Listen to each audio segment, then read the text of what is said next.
Welcome back to another edition of Boss Beat. I'm Ben Lichtenwallner. Here at Boss Beat, we serve up a latte of leadership for those seeking to be or build better bosses in business. And yes, I like my bees. I hope you are doing well, my friends. Today and every day we talk about one of the 7 great principles of the best types of leaders in business. You can see them populating on your screen. And yes, we do base it on the concept of servant leadership because after all, if we're not serving others, we're self-serving, and that's not leadership. Now, is this just my idea of leadership? No, it's a combination of the attributes from hundreds of different perspectives, from dozens of great authors on leadership, and the greatest practitioners. You can find all that information and all the supporting details to show the evidence of why these are the best leadership practices at modernservantleader.com. However, we know that you're incredibly busy, so we keep it short and sweet and focus on the practical and actionable advice. Today, we are speaking about the concept of nonpartisanship. What does it mean to be nonpartisan in business? We usually hear the term nonpartisan in politics, and it's good there, right? We want nonpartisanship. We want people who are not leaning towards one party or the other, but doing what's right for the people. It's also best in business. It's also the best way to proceed in business. We don't want to be showing favoritism. Let's look at some examples. Every time we talk about one of the core principles, we talk about 3 or 4 of the attributes that support it. Now, there are many attributes under each of those principles because there are many different scenarios or settings, but some attributes are more common or popular than others. The 3 we're going to focus on today are diversity, equity, and inclusion, and I'm going to deep dive on that in a minute and most of today, so we'll come back to it. Second is delegation. Delegating effectively is critical to being nonpartisan. It's also critical to being a good leader in business. Do you only delegate to your favorite person all the time? That star player, the one that everybody thinks is the teacher's pet? Well, maybe you're burning them out, and maybe everybody sees that you're showing some favoritism. You cannot delegate only to one person or give the best projects all to the same person. Otherwise, how are you developing the team? How are you really effectively building skill sets across the organization? Effective delegation is critical to being nonpartisan.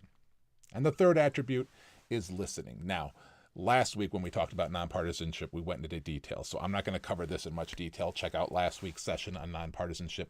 But in short, there are 3 levels of listening. Listening to respond is what most people do.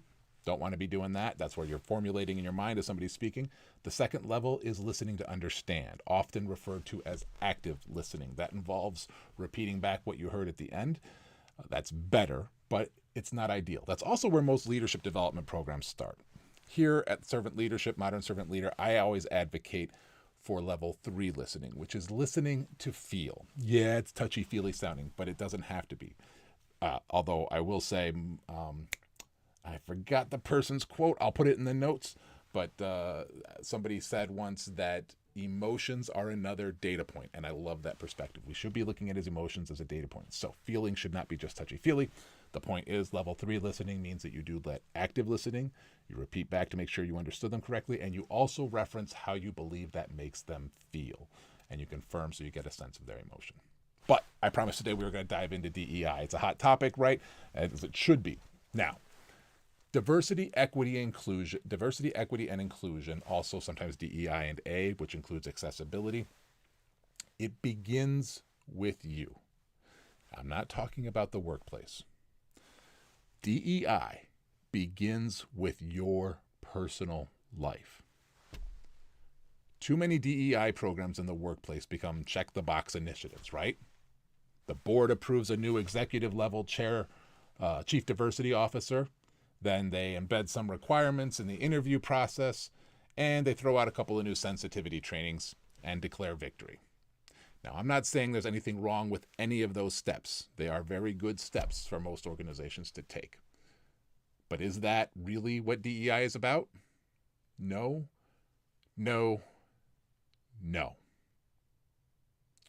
Those steps alone are not enough. In fact, if you put those first, you're probably putting the cart before the horse. Real DEI begins with you and your personal life. As a leader in your organization, as all of you are, ask yourself the look, sound, and feel test. Look, sound, and feel test. It's simple. What percentage of your time do you spend with people who look different than you?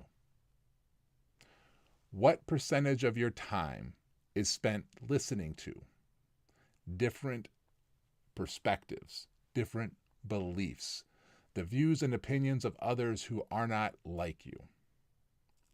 And feel. What percentage of your time do you spend feeling maybe just slightly uncomfortable, a little awkward, a little out of sorts?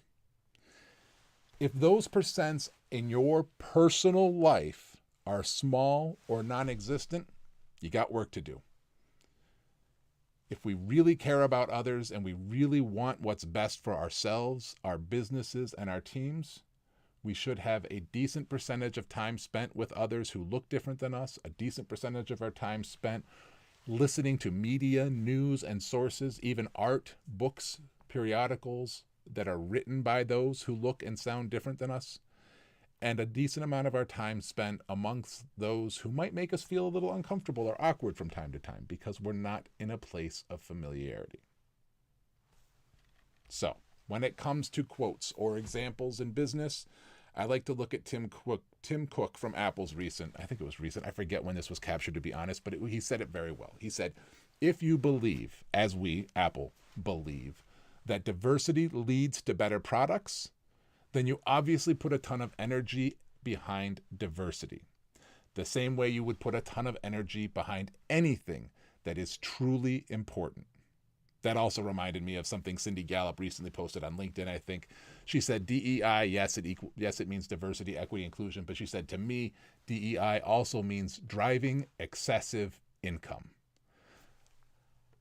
I want you to invest in DEI and nonpartisanship because it's the right thing to do. However, I can't teach you to care about others. So if you're not going to do it for the right reasons, you should at least invest in DEI and nonpartisanship because it's great for business. How do we challenge ourselves to grow and build better boss behaviors in ourselves and in our workplace? 2 questions to ask yourself. Is your organization simply checking the DEI box? Be honest with yourself. If so, you know what to do.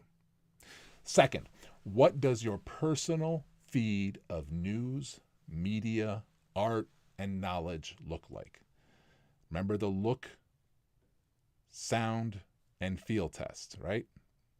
Look, sound, and feel. What percentage of your time is spent with those who look different, who may say things different than you would say them, and maybe make you feel a little awkward or uncomfortable from time to time? If we're amongst familiarity all the time, we're not serious about DEI. I'm Ben Lichtenwallner. I thank you for your time.